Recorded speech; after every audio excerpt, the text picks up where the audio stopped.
you censorious thug!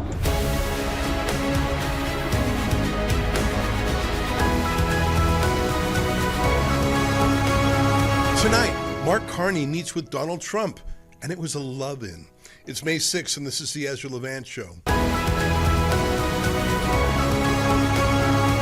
was going to do my monologue today about Danielle Smith's interesting announcement yesterday, but we'll have plenty of time to dig into that in the weeks ahead. She basically announced she's opening up 2 tracks with Ottawa, a negotiation track to get more rights and respect within Confederation, but also she's permitting Alberta citizens to have a referendum on secession. Very interesting combination. But I'd like to today show you some clips from Mark Carney's meeting with Donald Trump at the White House. Now, Trump likes to have press scrums in the Oval Office with foreign leaders. Sometimes it goes really well, like his visit with the Irish president. Time-honored tradition, I'm going to present a bowl of shamrock to President Trump.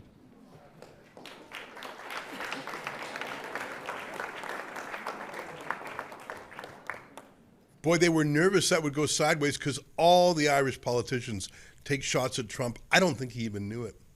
Sometimes his meetings don't go well, like when Vladimir Zelensky visited, and at the last minute you could tell he decided to scupper an agreement that he just didn't like. Remember this? You're right now not in a very good position.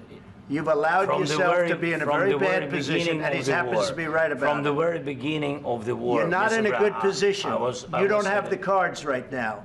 With us, you start having not cards. playing cards. Right now, you don't. Yeah, you're playing cards. Mr. President. You're playing cards. Serious. You're gambling with the lives of war. millions of people. You're You gambling with World War III. You're gambling with World War III. And what you're doing is very disrespectful to the country, this country. Sometimes the meetings can be a little bit tense, like when the United Kingdom's Keir Starmer met with Trump. Starmer brought gifts with him, which was smart. He brought an invitation to a state dinner with the King. So this is a letter from His Majesty the King. It's an invitation for a second state visit. This is really special. This has never happened before. This is unprecedented. And I think that just symbolises the strength of the relationship between us. So this is a very special letter.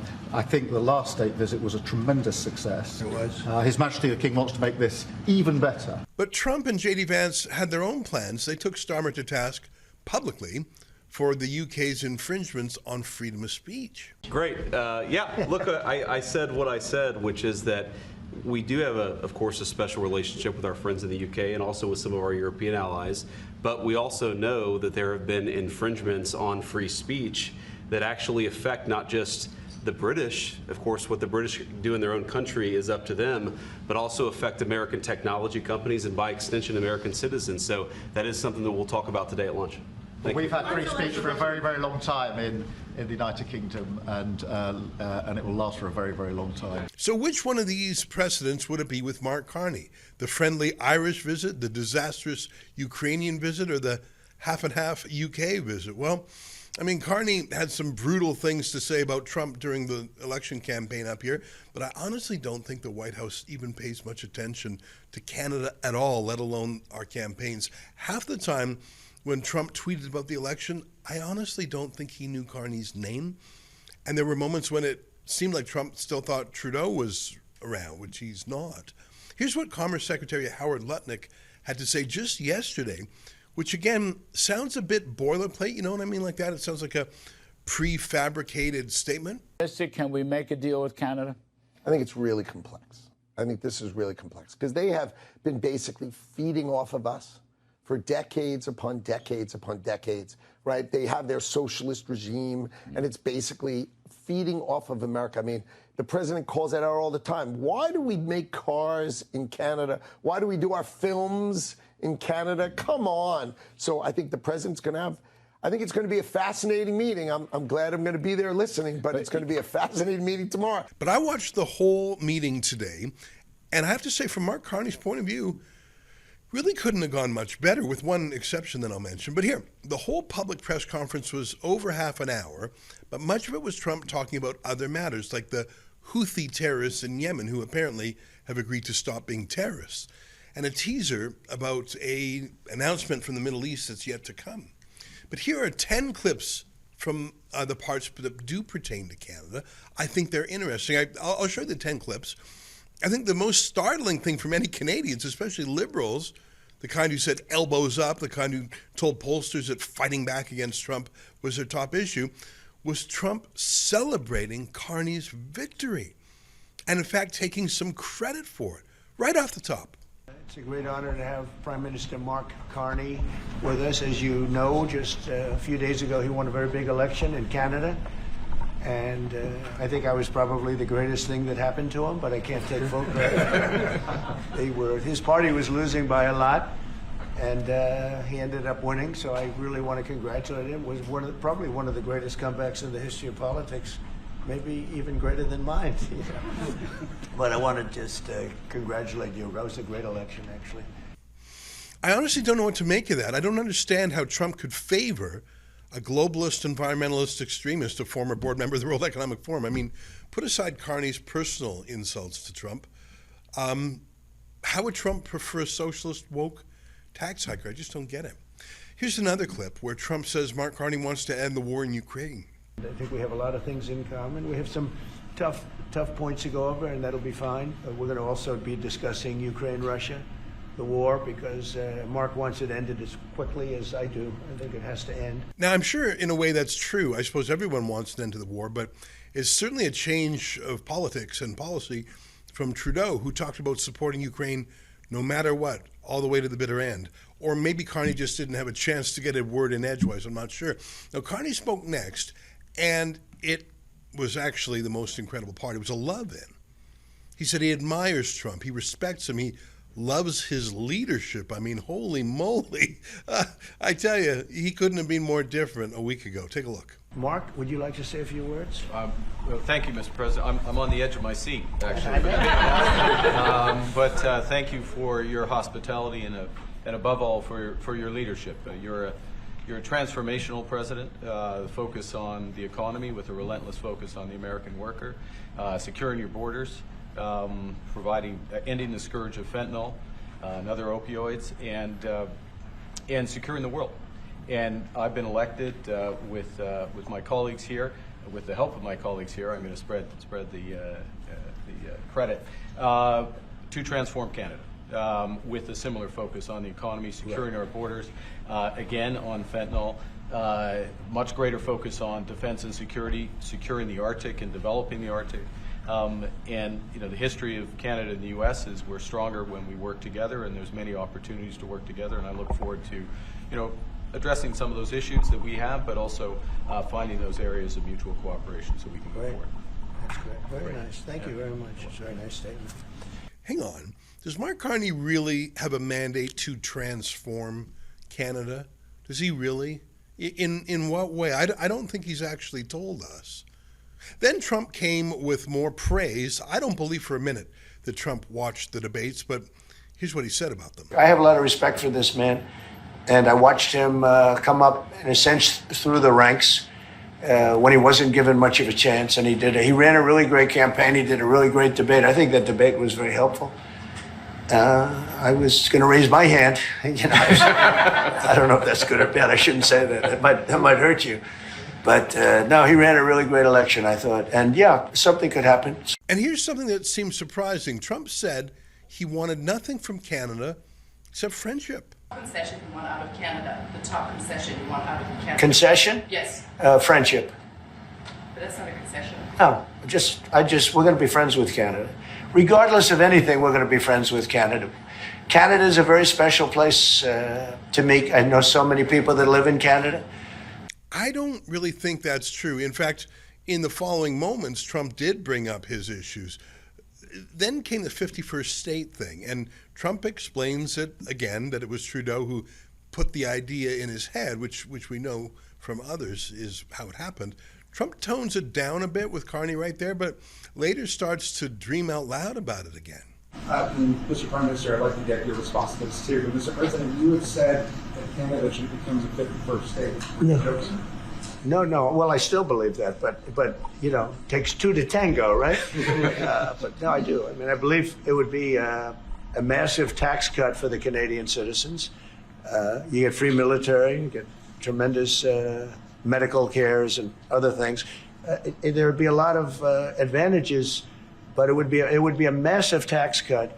And it's also a beautiful, as a real estate developer, I'm a real estate developer at heart. When you get rid of that artificially drawn line, somebody drew that line many years ago with like a ruler, just a straight line right across the top of the country.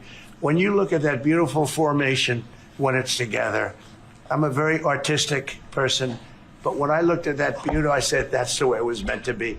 But, I do feel it's much better for Canada. Now, Mark Carney didn't want to let that stand, and I think he managed to disagree with Trump on the 51st state business in a way that actually clicked with Trump and lowered the temperature on that a bit. As you know from real estate, there are some places that are never for sale. That's true. We're sitting in one right now, Buckingham Palace, that you visited as well. That's true. And having met with the owners of Canada over the course of the campaign last several months, it's not for sale, won't be for sale ever. But the opportunity is in the partnership and what we can build together. And we have done that in the past. And part of that, as the president just said, is with respect to our own security. And my government is committed for a step change in our investment in Canadian security and our partnership. And I'll say this as well, that the president has revitalized international security, revitalized NATO, and us playing our full weight in NATO, and that will be part of it.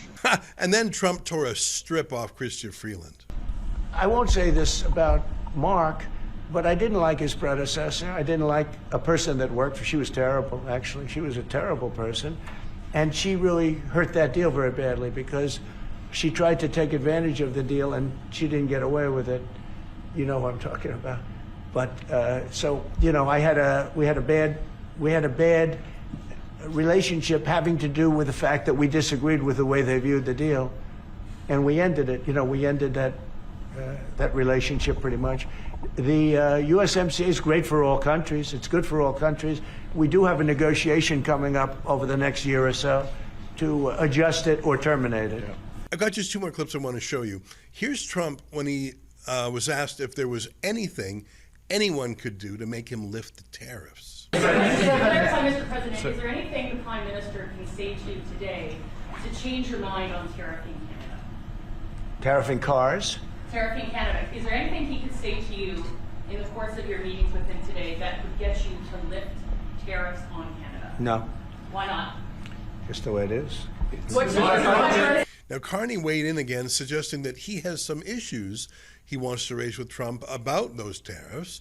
And then Trump makes it pretty clear that he's not interested in bending on his key issue, automobiles. Trump talks about a trade deficit with Canada. Now, oil and gas imports are the biggest part of that. Trump earlier said that the U.S. doesn't need Canadian oil. That's just not the facts. We help the U.S. displace OPEC conflict oil. They import almost 10 million barrels a day, and better to get it from us than from the Saudis or Qataris. But he only mentioned the oil and gas thing in passing. What he's really against, I think, and what Carney hasn't been able to convince him otherwise, it seems, is that the U.S. wants to get out of the auto pact. That's the, well, I guess it's almost 70-year-old, 65-year-old deal with the U.S. for free trade in the auto sector. The U.S. wants to build its own cars in America, not buy them from Canada. The tremendous auto sector between the two of us and the changes that made have been helpful. 50% of a car that comes from Canada is American. That's not like anywhere else in the world. And to your question about is there one thing? No, this is a bigger discussion. There are much bigger forces involved. And this will take some time and some discussions, and that's why we're here, to have those discussions, and that is represented by who's sitting around the table. See, the conflict is, and this is very friendly. We're not. This is not going to be like we had another little blow up with somebody else. That was a much different. This is a very friendly conversation, but we want to make our own cars. We don't really want cars from Canada, and we put tariffs on cars from Canada, and at a certain point, it won't make economic sense for Canada to build those cars. And we don't want steel from Canada because we're making our own steel, and we're having massive steel plants being built right now as we speak. We really don't want Canadian steel, and we don't want Canadian aluminum and various other things. because we want to be able to do it ourselves. And we, because of, past thinking of people, we have a tremendous deficit with Canada. In other words, they have a surplus with us. And there's no reason for us to be subsidizing Canada. Canada's a place that will have to be able to take care of itself economically. What do you think? I think it went pretty well for Carney. I think any true believers, Trump derangement syndrome liberal voters, will be confused, just like I'm confused. But really, liberal voters don't care. They're on the red team. They hate the blue team. They're especially against Pierre Poilievre, so they're happy no matter what happened, I think. I don't see how having a liberal globalist, environmentalist, anti-carbon radical at Canada's helm, I don't see how that helps the U.S. or his America First agenda. I just honestly don't understand it. I admit that. I'll try to understand it in the months ahead. I'm sure you will too. Stay with us for more.